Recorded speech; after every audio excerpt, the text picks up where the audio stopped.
Hello, my online family. Welcome again to our channel. It's yet another good time that we are meeting, and I hope you are doing very well from wherever you are watching us from.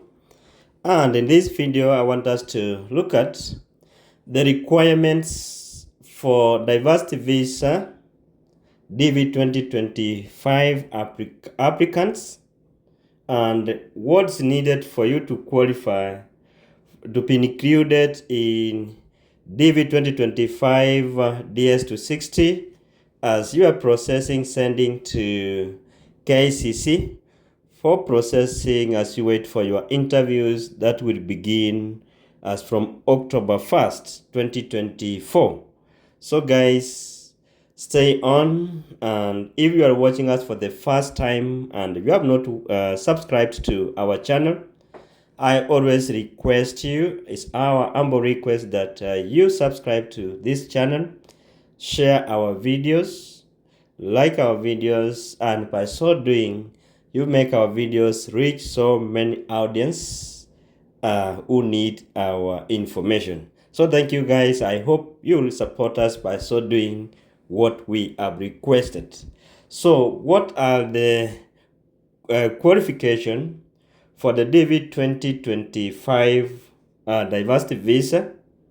What must you meet for you to be included in the DV 2025, which is already out? Others have sent their DS260 form, and other people are still struggling to fill the DS260 form, not knowing who is to include in the DS260, and later on send that one to KCC. So the requirement number one for you to be included in the DV Lottery 2025, you must meet this. Number one, on your initial electronic diversity visa application, you must have entered your spouse, even if you are currently separated from him or her, unless you are legally separated. If you are legally separated or divorced, you do not need to list your former spouse in diversity visa program. And also it will depend on you as a person at the time of application. How was your relationship? Number two, on your initial electronic diversity visa application, you must have listed all your living children who are unmarried and under the age of 21 years old. This includes your natural children, your spouse's children, or children you have formerly adopted in accordance with the laws of your country. The only exception is if your child is already a U.S. citizen or a U.S. legal permanent resident.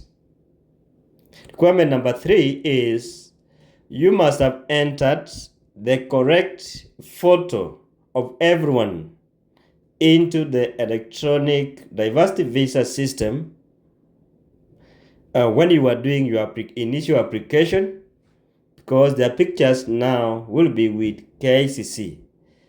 Unless you want to do the otherwise, failure to do so may result to disqualification. So here you only deal with the people who you submitted their photos during the initial entry and application.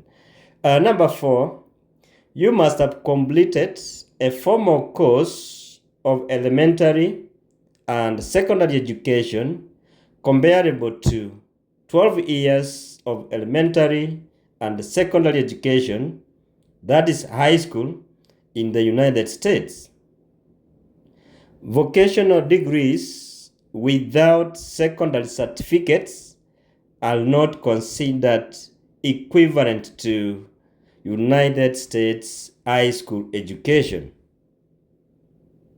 The United States Embassy in every region will consult with your regional embassies to define what the comparable standard is for high school education in your country. For example, for Kenya, you must have passed the Kenya Certificate of Secondary Examination, KCSE, with the minimum average score of a D-. Anything below D-, you are not supposed to apply. It means that you did not pass your high school. For those ones who did their exams in 1986 and below from Kenya, that's the Kenya Certificate of Education, KCE, scores must be minimum of Division 4. For Burundi, you must have a diploma or a D-EDAT or a diploma A2 for you to qualify.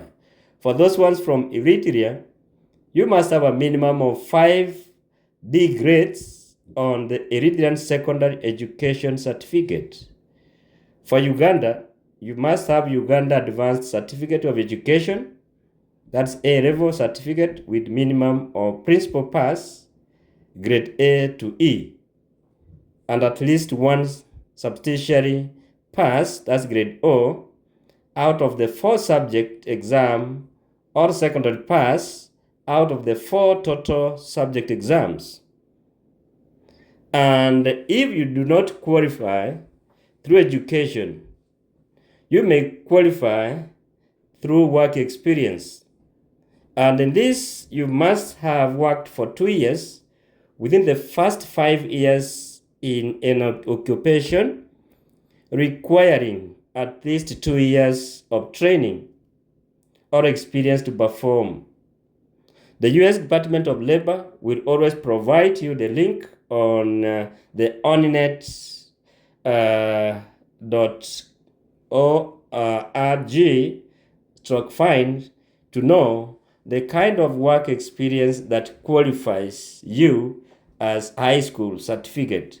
So in this case, for you to qualify, you need to go through the online OnNet online and search for the work experience that is considered by the American government as the one equivalent to a high school certificate and which requires 2 years of work experience out of the 5 years that you have worked.